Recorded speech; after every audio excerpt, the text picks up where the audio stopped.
Chapter 85, Even Spookier Times for Antony. Hanyu's POV. Thank you for this undeserved kindness to your undeserving, unworthy servant, Hanyu stammered, cursing his fumbling tongue. My lord. Asao was so tense beside him, flinching at his every stumble. His friend had always cringed at Hanyu's mistakes as though they were his own. It gave him a little flutter of hope to see the familiar reaction, to know that Asao still cared what happened to him, but he also felt a little resentful. Before, he had never cared if his friend saw him make a mistake. Why did he care now? Was it because of the months of hearing Asao's voice in his head, chastising him for every slip and inadvertent blasphemy? However he might flinch, there was no hint of tension in Asao's voice when he spoke up. Instead, his tone was musical and submissive. How did he manage to make his voice sound reverent without any notes of falseness or cloying? Hanyu felt anew how hopelessly outmatched he was. Please allow your servants to make you comfortable, my lord, said Asao. What did he mean by that? Hanyu took a furtive glance and saw his friend crawling the foot or so to where Antony sat. Once he got there, he bent and pressed a kiss to one of their master's boots before beginning to unlace it. You don't have to... Oh, all right. Thank you. Antony's voice descended into a grumble, which Hanyu recognized as the one he used when he was feeling awkward. Surely being serviced this way was nothing new for him. Hanyu couldn't imagine that Eiji would have done any less than Asao. The only reason for Antony to be uncomfortable was that in just a few months, Hanyu had managed to fail so abysmally that he totally reset the god's expectations of his attendance. How he wished now that he had listened when Asao told him about the specialized coaching he received. He'd probably learned how to perform perfectly in every tiny interaction that he could possibly have with the god throughout the day. Well, at least Hanyu was paying attention now. He dropped forward on his knees. Crawl for me, pretty, so pretty on your knees. Flushing a little at the memory of Antony's slurred, blood-drunk words, Hanyu mirrored his friend's actions and hoped that his god still thought he looked pretty as he did. When he stooped over Antony's foot, he arched his back a little more than was strictly necessary, wishing that he could peek up to gauge his master's response. Was this where he'd been going wrong in all his seduction attempts? Should he have been playing the coy, submissive pleasure slave? It had seemed to at least garner his master's interest when he was addled with blood. Perhaps this would finally earn him a touch, a kiss? Oh! Antony sounded startled anew as Hanyu reached for the laces of his other boot. Thank you, too. Confusion, not arousal. Oh well. It wasn't like anything seemed likely to happen with Asao here anyway. Hanyu suppressed a sigh as he tugged at the laces. Once the shoes were set aside, everyone just sat in silence for a long moment. Asao folded his hands in his lap. Hanyu caught himself fidgeting with one of his bracelets and did the same, then realized that he was bouncing his feet. All right then, Antony snapped at last, making Hanyu wonder if he'd been waiting for someone to speak too. At least go over to the carpet, will you? Both of you. Makes my knees hurt just looking at you on the wood. There was some real tension in his grumble, and Hanyu hastened to obey with a murmured, Yes, my lord. His heart warmed at the thought that seeing them uncomfortable would worry the god so much. He shouldn't have fretted. They'd practiced on the stone floors of the temple, far worse than the wood of the ship. But his fussing was so dear, Hanyu couldn't bring himself to say as much. Anyhow, he reminded himself, he was behaving now, and he hadn't been invited to speak. Asao was right beside him, but when they settled on the thick carpet next to the sofa, he saw that his friend's face had gone pale. As soon as he reached the carpet, he stooped into a full bow. Please, my lord, we didn't mean to displease you. Gods, Asao's voice was actually quivering. Please punish us as you see fit. Shit!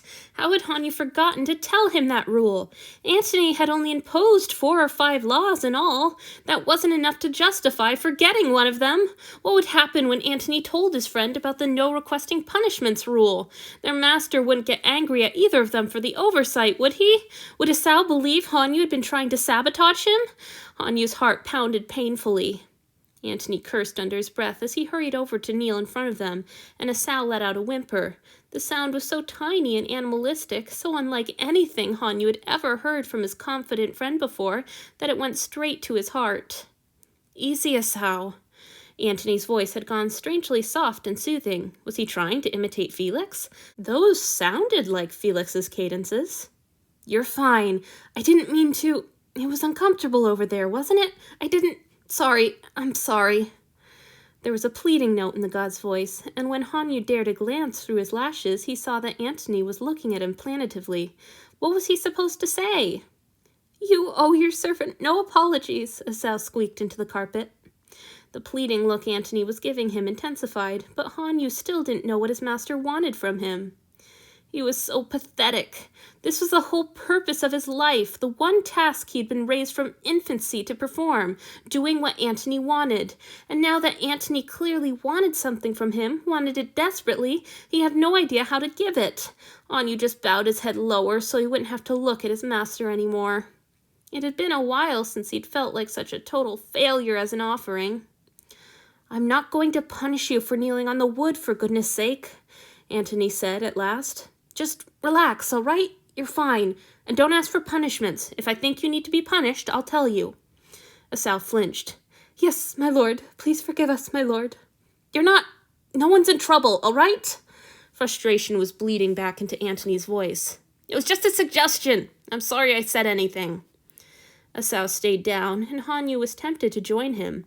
His own heart was thudding painfully, and his breaths were coming just a little quicker and shallower than usual. The other man's obvious terror was infectious. Apparently, Hanyu was better at imitating Asao than he thought. Should I... Antony's fumbling was cut off by a knock on the door, and the god exhaled. Oh, thank goodness. Antony's light steps headed for the door, and Hanyu relaxed even as Asao managed a faltering, Please, my lord, allow us. Oh, right, one of them should be answering the door, but it was too late to offer because the hinges were already giving their slight creak. Thad! Antony said, sounding even more pleased. Come in! Hanyu's head whipped up just in time to see the stout little figure enter the room, smiling at Antony. Now that he saw them so close together, he could see that Thad was a little bit taller. Then he remembered that he was behaving and bowed his head again. Thank you, Thad said cheerfully. I do hope I'm not interrupting. Hello, Hanyu. Hello, Asao. Asao folded to the carpet, and Hanyu followed suit a beat later. You honor your servants, my lord, Asao said politely. This was another old habit, the way Asao was speaking for both of them and covering up for Hanyu's difficulties with remembering etiquette. Hanyu's heart warmed at the gesture, but it made him uneasy as well. It was the sort of thing a first slave would probably do. Shit, was he falling into all that nonsense about first slaves too? It appeared he was. Maybe competitiveness was as catching as fear. Would everyone please just sit on the damn sofa? Antony tacked a little chuckle onto the end of the statement, but Hanyu didn't really feel it had been a joke. Oh, I didn't come to stay, Thaddeus demurred, not seeming to notice the tension in his host's voice. I just wanted to see if you would like to come for another talk about fish, Hanyu. I pulled out some of my notes and books that mention venomous defenses. Antony, Asao, you'd be welcome as well. Hanyu's head jerked up again. There are more fish with poison? My lord? He didn't need Asao's flinch to know that he'd said that all wrong, but Thad just beamed. Hundreds! They're all a little different and can have wildly varying effects. Some of Julia's best remedies are derived from fish poisons, you know. I didn't know that, Antony said hurriedly. I've got things to do, unfortunately, but you two should go with him. You've been cooped up in here for too long. It'll do you good to get out a bit. As my lord commands, Asao murmured. Yes, always. Hanyu bowed his head. Thank you for your generous permission, my lord. Yes, all right, enough, Antony snarled. Even Hanyu flinched at the force of his master's tone, and he felt Asao go still and breathless beside him. Was Hanyu really failing so terribly at behaving himself that he was angering the god? Antony hadn't seemed to care before if Hanyu embarrassed him in front of his friends, but now... Stay at Thad's as long as you like, the god said, his new, softened Felix voice interrupting Hanyu's nervous thoughts. If your dinners arrive, I'll save them for you. Just have fun, all right? Try to relax a little.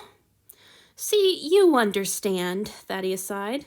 When I try to tell Cloelia that studying poisons is relaxing, she says I'm a madman. Well, Hanyu, Asao, shall we go? Goodbye, said Antony, seemingly to the room in general. Then he rushed into the bedchamber and shut the door before Hanyu and Asao could bid him a proper farewell.